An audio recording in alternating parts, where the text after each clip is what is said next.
Good morning, friends. Welcome to St. Bernard Acres. Welcome back to the channel. It's a little bit cooler today. Not cool, but it's cooler. Kind of overcast. It's going to rain later. So I want to take advantage of this chance. I want to weed eat around here. Try and clean this stuff up a bit. Put a skid back here. I'm going to take my bush hog off the tractor and put it back here rather than try to get down into the bottom of the barn again.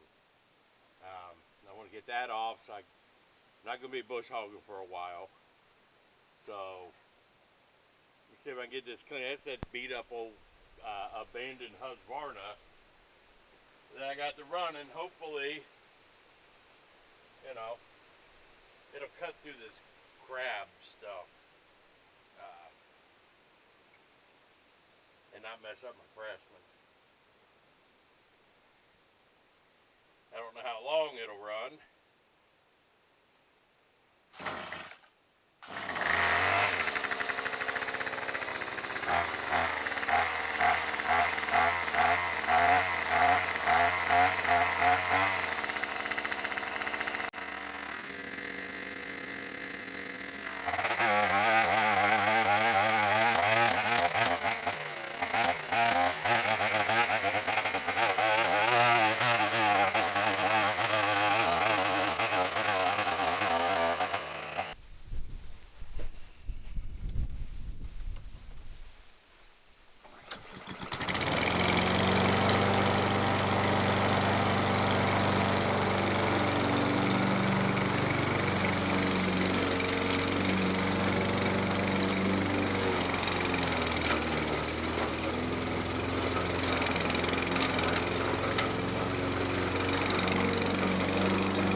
Alright, in the rain I got this finished up.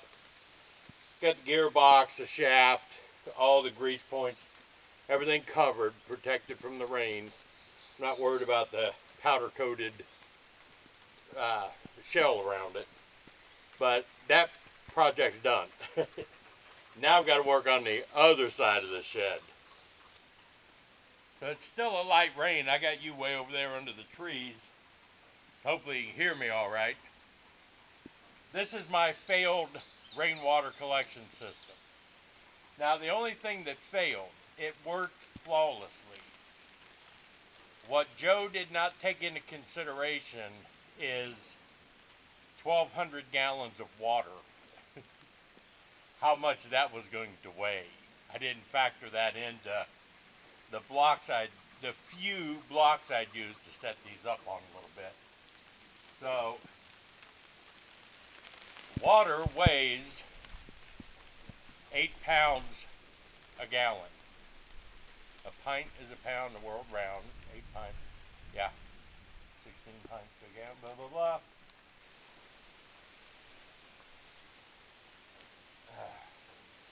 So this is my rain catchment system fail. This is what happened. The weight. We'll get into that. These are 275 gallon IBC totes. Non-potable water. They had Miracle-Gro fertilizer in them and lime. I got 2 of them from the water department here for free, and I got 2 of them from a farmer who buys his Miracle-Gro in liquid form in these tanks. And it's cheaper to give them away than it is to return them. So, this was never ever going to be used for anything other than watering the garden when we get that going. That's why I wanted to get this set up. If it was going to fail before my garden goes in, I wanted to know now. Everything is plumbed together. You might not be able to see it for the weeds. So that the downspout went into this tank and filled them all up at the same time, and the spout on the end drained them all at the same time. So there wasn't filling up one and then transferring it to the other. They were all plumbed in together.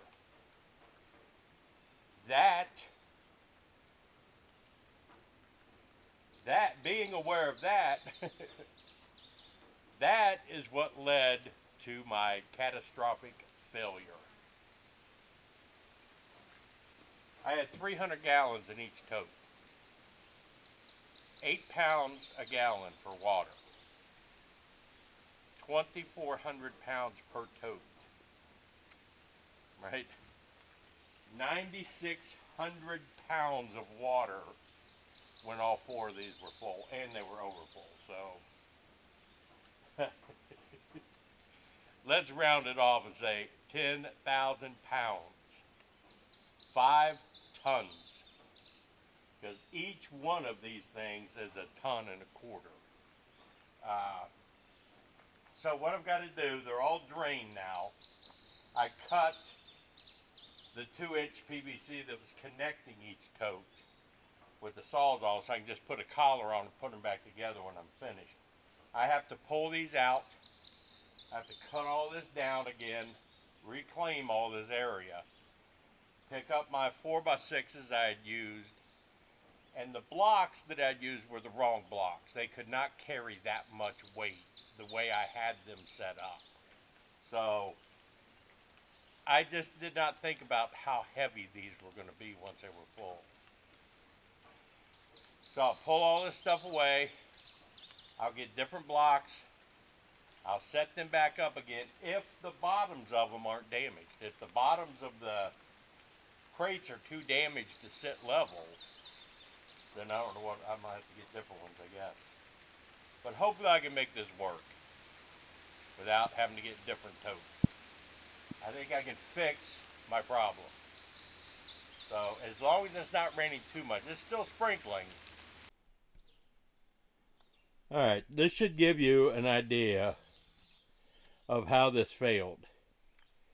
So you can see what I did here. I used those open blocks, those square things there, like that. And I laid them on their sides. And you can see what that weight did with those 4x6s on top of them. They just split right through uh, the block. And then they just tumbled. So I got to pull all this stuff out. I've got much better block to use. And I'll get more block down here. Set up my 4x6s again. Get it all leveled out. Set it up and start collecting the water again.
Alright, I'm going to move it down this way further anyway.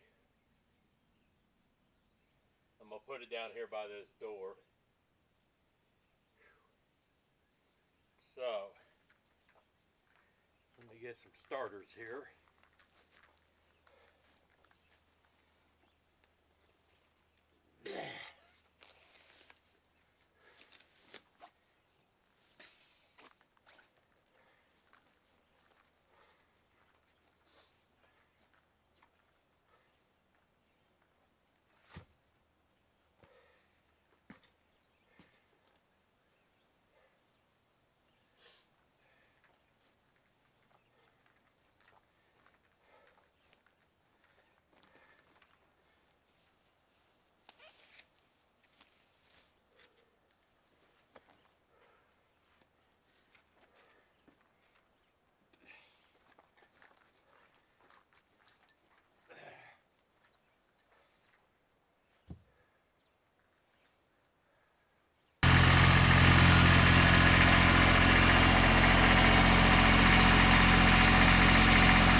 I do need a slope in this direction, and I'm going to need to go this way a little bit, so I can't make it like perfectly level.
So it's getting ready to rain again. I took a break while it was raining. It stopped for a while. I came out here and got all these picked up. I need help now. I need to wait till somebody comes out here to help me shim some of this stuff up. I just need to get it back up off the ground on sturdy supports. And I guess this will be part one. Part two, I get my shims in to where I get everything laying how I want, and then fix the plumbing back, and I will have my rain catchment again. But yeah, that's a lot of work in this heat. But you know what? It's solid now. Hopefully these don't break and it lands on the ground again. I'm just glad I was able to use all 4 totes. I didn't know if any of them got messed up and collapsed or not. But that should hold them now. I shouldn't have any problems. And it cleans up this area. That's what Gail wanted. Anyway, I hope you enjoyed this. Remember to like, share, comment. I need all that kind of stuff to help me out. And I'm going to go back up to the cabin, fix me something to eat, get in that AC for a while, and rest a bit. But yeah, that's, you know, it's not hard. It's heavy, but it's not hard to set up a rain catchment. I mean, I'll still have, you know, shifted everything over, but my downspout still fits just fine to go down in. I'm not going to collect any water yet because I don't want it to be too heavy when I'm putting shims under this in. I mean, they're different tanks. They're not tanks from the exact same place. So they don't look, they're deceiving how they look. But just keep that in mind. Man, I did learn back behind these things are wasp nests. They don't like being pushed around. But we got them. Now it's a matter of finishing it up. Again, remember to like, share, comment, subscribe if you're not. Let's get this thing going again. This is Sunday the 23rd. Had a good live stream last night. I was real happy with it. And I'll talk to you when I do another video. This is Joe out here at St. Bernard Acres. I'm out for a while.